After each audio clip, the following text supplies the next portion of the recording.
Hello there, I'm Scotty. You're not. Air conditioner's on because it's still hot. Remember, this is the beginning of September, so that I'm recording this. So, finally, we're going to take a look at Victor Frankenstein. That's right, James McAvoy and Harry Potter himself, Daniel Radcliffe. What? Not Victor Frankenstein? What? Lisa Frankenstein. Lisa Frankenstein.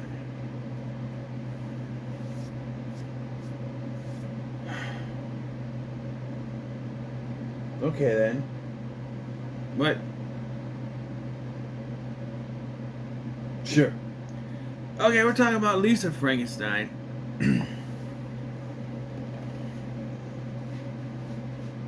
No, I didn't do that bit because I messed up and said Victor Frankenstein, and then thought of a joke on the fly. Lisa Frankenstein.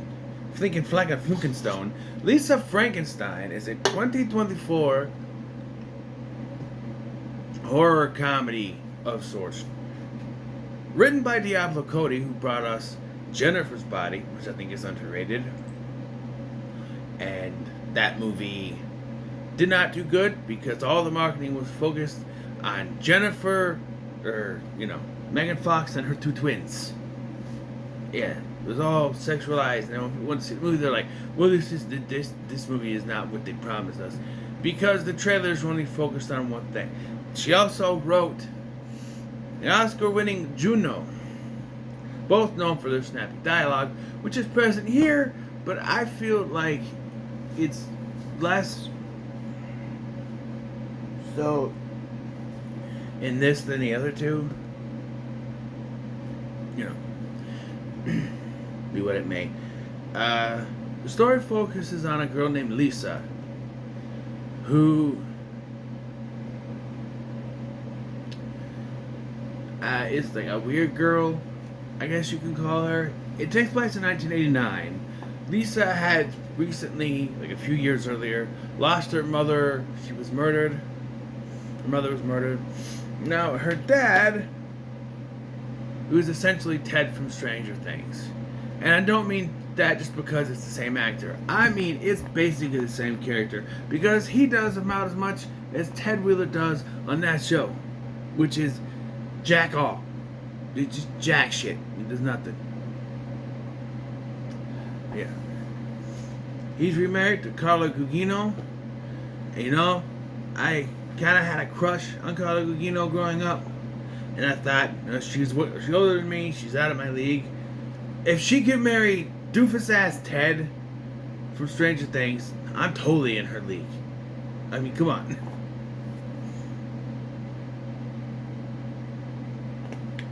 Anyway. Yeah. This movie was actually directed by Zelda Williams. That's Zelda Williams. As in, oh, yes, thank you. Oh, Robin Williams' daughter. Yes. If you see a picture of her, she looks like her mom, Marcia Garces. Her mom, but with distinctly, she has her dad's eyes and the smile. And the nose, of course. Yeah. So, yes, this takes place in 1989 and follows Lisa, awkward, shy girl who happens to have some sort of a obsession, we'll say. Obsession. You're my obsession. With a dead corpse. Or a dead, a grave, I guess you could say. Which is the grave of a, I don't know, what was it? 16th, 15th century, whatever, musician. Played by Cole Sprouse. We get a little animated opening, which is pretty cool. And then we go into the movie, we see she's obsessed with this thing, and introduced to the backstory. She's now, so her dad remarried. She has a stepsister now named Taffy. Well, it was the 80s. I don't know. Her name is Taffy. I don't know. That's the name, I guess. But Taffy. And unlike most of these movies where you would have the evil stepsister, she's actually kind of nice. It's the stepmom that's the bitch. And I was conflicted because, like I said, I had a thing for Carla Gugino, but she's playing the stereotypical bitch stepmother. Like, just everything.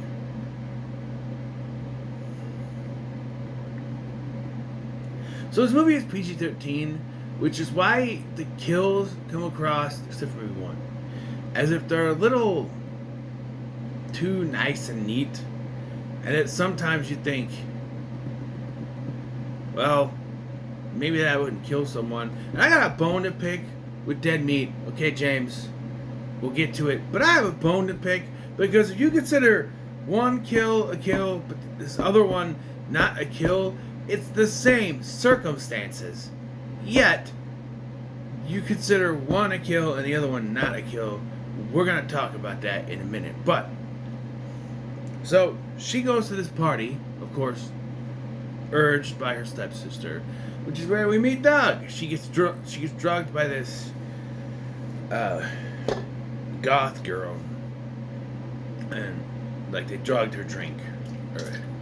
And Doug seems like a nice guy, holds her hand while she's puking, but it's one of those who seems like a nice guy, and then all of a sudden, cop a feel. And because it's PG-13, that's really all that happens.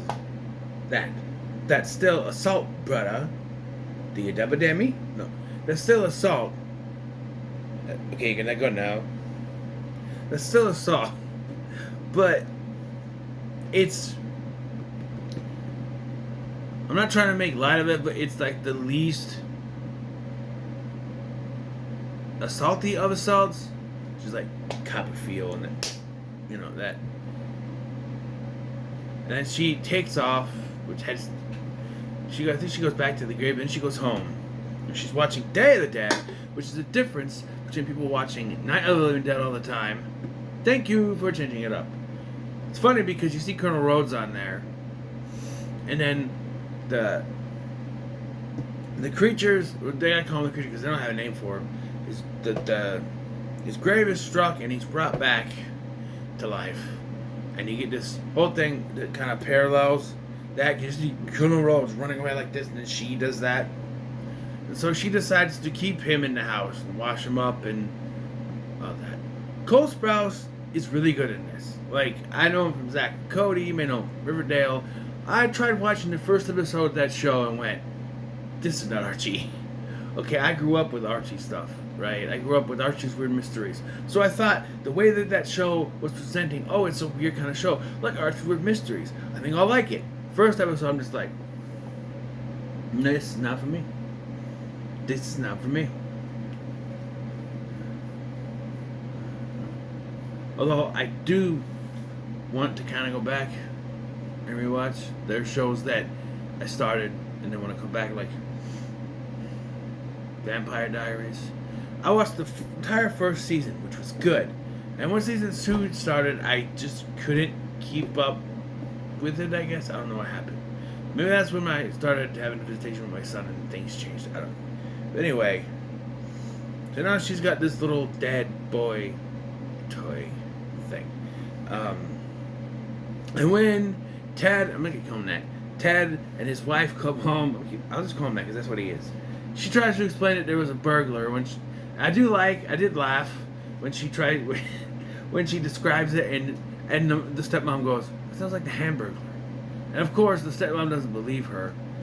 But like, if this was the only time that she did that, because at one point earlier in the film she smashed a mirror, and then it's like, something did a tornado or something.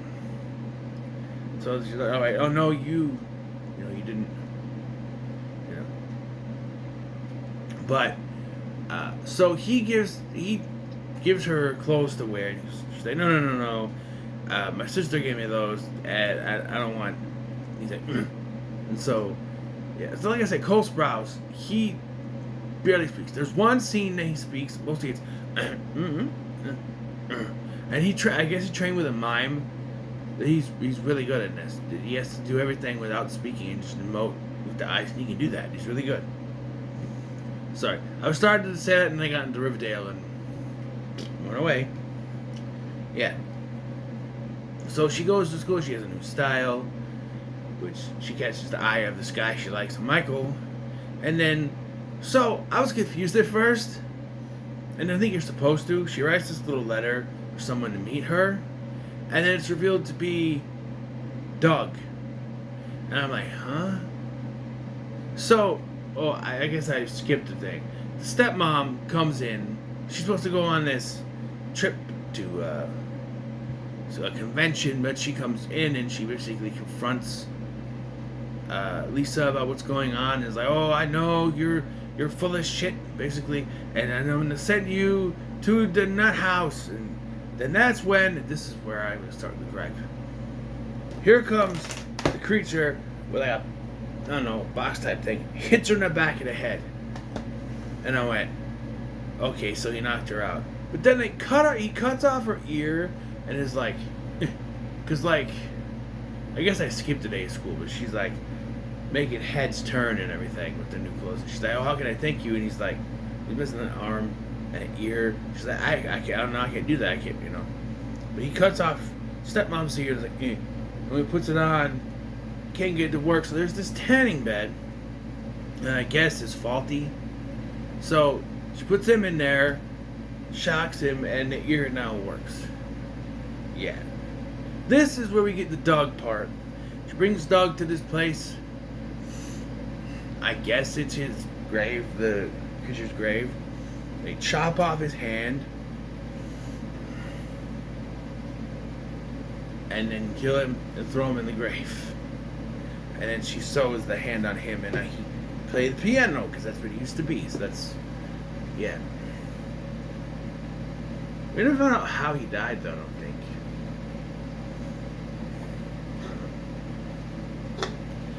There's another scene that I laughed at. So, the sister starts to catch wise there's something going on with her mom. She said she perfected some cheerleading move, which you want to call her mom, and then Lisa does nothing to stop her, knowing full well they're not gonna get a hold of her. And she's like, oh, they said she's not there, and I tried every other hotel like that, and they're not there, something going on. They call the cops, and it's interspliced with Lisa talking to the creature. And so at one point, the creature's going through the closet, and he pulls out the massager, and she's like, that's a back massager. I got that from my aunt, I think she said. She said it would help me out or something like that. So he massages her back with it and stuff. And then it intercuts between them trying to figure out what happened to his stepmom. She's up there talking to him. And I do like, she's like, you know, you can use that on other places. And he turns it off. He's like, and it doesn't show anything. She turns the lay flat on her back. And it cuts downstairs, but they're still complaining. And you hear, oh God! And then the lights flicker and Ted looks up. But the sister's too busy to, I laughed, I'm like, yeah, that's a good one. When you're PG-13 and have to be discreet about something like that, that's funny. That's funny, you know? It works. Yeah. So,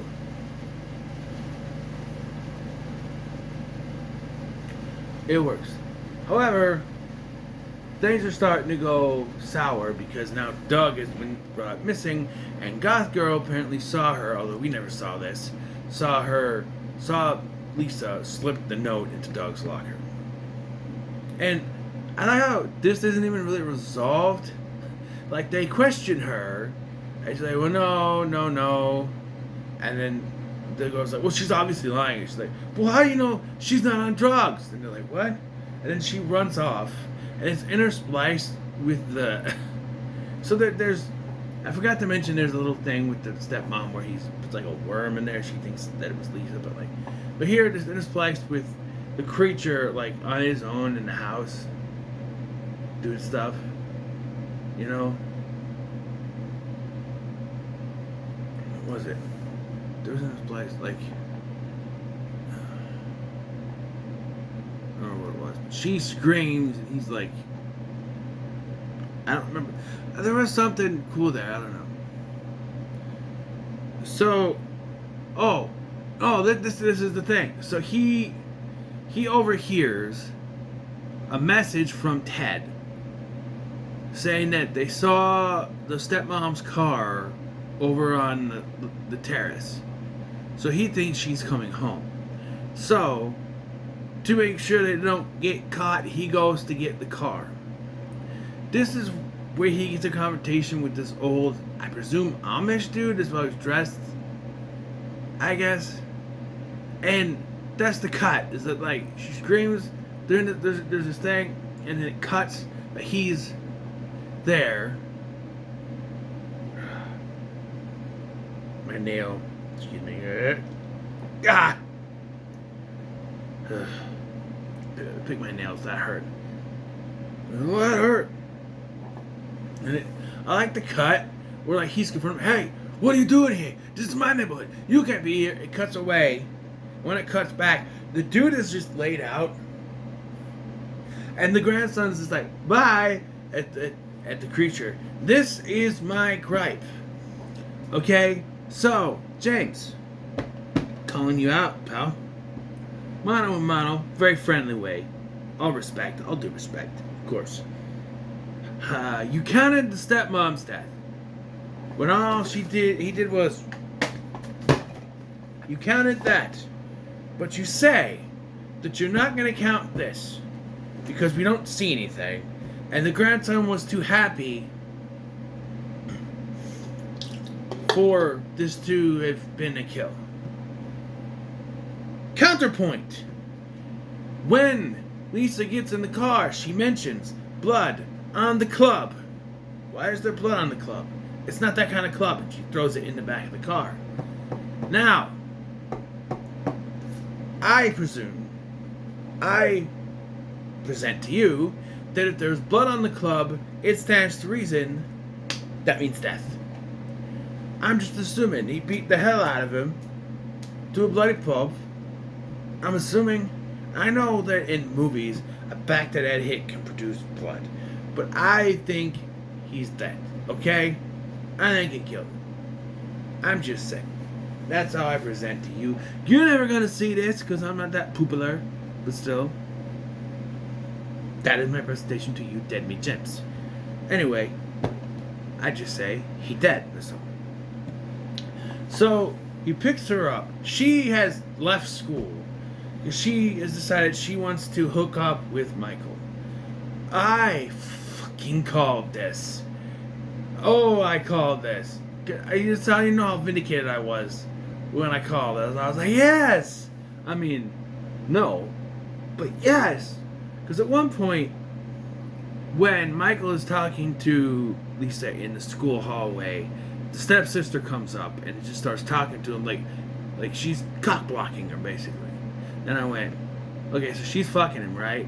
Or she's going to fuck him, right? She's going to hook up with him. Sure as shit, she goes to Michael's house, which the creature tries to stop, by the way. She goes to Michael's house, she goes in, and sure enough, he's in bed with the sister. Now, 2 points here. 1, I went, yes, because I called it. 2, I went, fuck, because I hate that trope. It's something, when there's like a love triangle thing, I don't know why, but the main character always gets shit on. And as someone who's kind of been through that, where it's like, okay, so here's the thing. When I was in the 6th grade, I had a crush on a girl. I mean, I was full out crushing on this girl. And we had this little group, I don't know, friends is the thing, but there was 4 of us. I won't name any names. It was 4 of us. It was me, her, and 2 other guys. And we kind of just, you know, put together in a group in school. We weren't friends, didn't hang out. We were put together in a group. And I really had a crush on this girl. And then, after a few months of crushing on this girl, I started to notice she was hanging out with this other guy that was in that small little 4-person group a lot. Turns out, they got together. Yep. I was one of those. I was a ducky. Although I wasn't like best friends with her or anything, but it's just, I was the ducky in this situation. I wasn't as obsessed with him, but I wasn't as obsessed as him, I should say. But yeah, that was my little story. Anyway, the creature then comes in and to put this in a phrase that WWE fans would understand, he choppy his pee. Yep, and I have a gripe. So he goes like this, there's music playing. He somehow knows what a stereo is, he turns the music up. He chops it once, and then you see something flop in the air. It's a shadow of something. But it's a complete set of dick and balls. That's not how that would work. You see, the balls, here's a anatomy lesson from Scotty. Ba-dum-bum. The balls are not attached to, the scrotum is not attached to the penis. Okay? They're not attached. So if you choppy off the pee-pee's gonna go flying, but the danglies are still gonna stay there. Okay?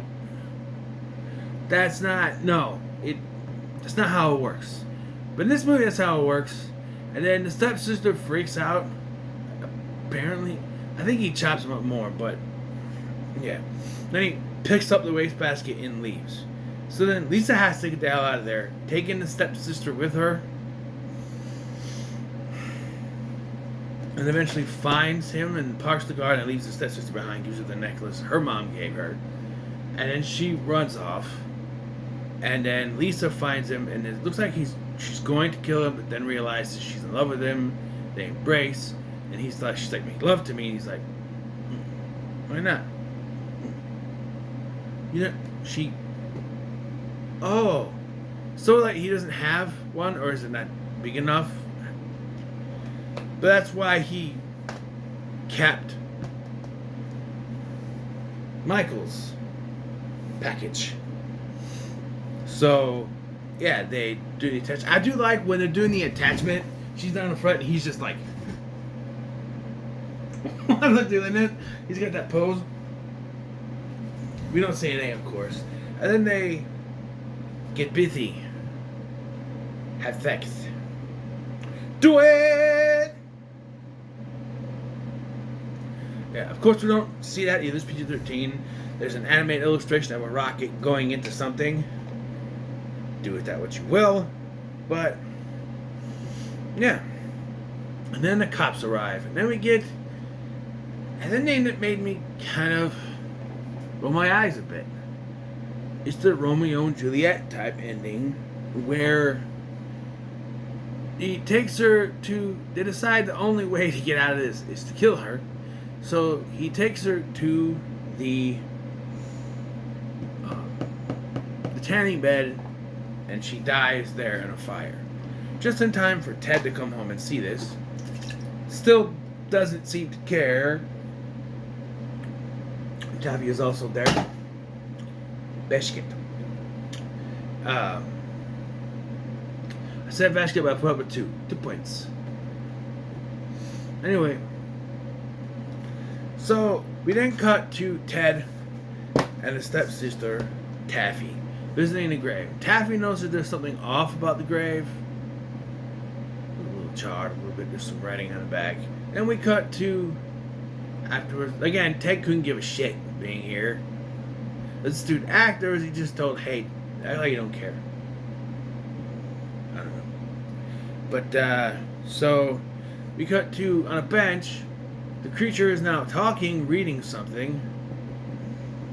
And we see that now Lisa is now reanimated mummy corpse. I'm assuming that's because of the burns. But, yeah, so they're to be in love for all eternity as zombies, I guess. Yes. It's different. I give the comparisons, though, to Frankenstein, if you really think about it. At the end, the cops are showing up at the house. It's kind of like the mob showing up with the torches and pitchforks at the windmill. You know, under there's not some kind of big last stand. They just fry her and that's it. I hope I'm supposed to see that comparison. Also, Diablo Cody says this is in the same universe as Jennifer's Body. Boy, I'd like to see that. Would it be like, oh, actually, Taffy is now pregnant. Although, let's see. Teenagers in 2009, teenagers, they were, oh, it's supposed to be 16, right? So we do 89 minus 16, which in my head is hold on. Let me try to do the math on here, okay? 89 minus 16. That's a 3, and that's a 73. That's another 73. Did I do that wrong?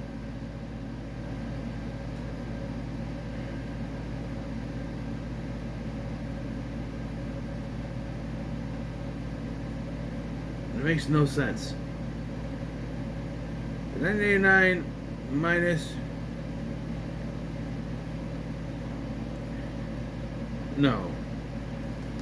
It's 2009 minus 16. Okay, so minus 10. We do that. Minus 10 would be 1999. Right? Then minus 6. 1993. Right? So, and I'm doing that math because I'm trying to figure out when Jennifer would be born. I'm trying to do the connection here. So I'm thinking 1993 is that supposed to be, if they're supposed to be 16, or they're seniors, so they're 17, 18, still, it would be early 90s, right? So, what if Taffy got over this, got married to a guy whose last name was Czech, right? And she, in 1991 to 1993, gave birth to a little girl which she named Jennifer. There's your connection, right? I don't know. Also, by 2009, would they still be moving zombie people? How would that work? Right? I don't know. I do like how these are set 20 years apart. Basically, Jennifer's Body taking place in 2009, this in 1989. I'll give it a pretty good. I actually really like this movie. It's better than I expected it to be because the trailers did not impress me much. But the name Diablo Cody stuck out, and you know I like Jennifer's Body. Also, Robin Williams started directing it. Kind of interested me too, and I think she did a pretty good job. It's a little wacky, but it works. So, what are your thoughts on Lisa Frankenstein? Let me comment so much, like, share, and subscribe. Thank you for watching. I've been Scotty, and I'll see you in the next one.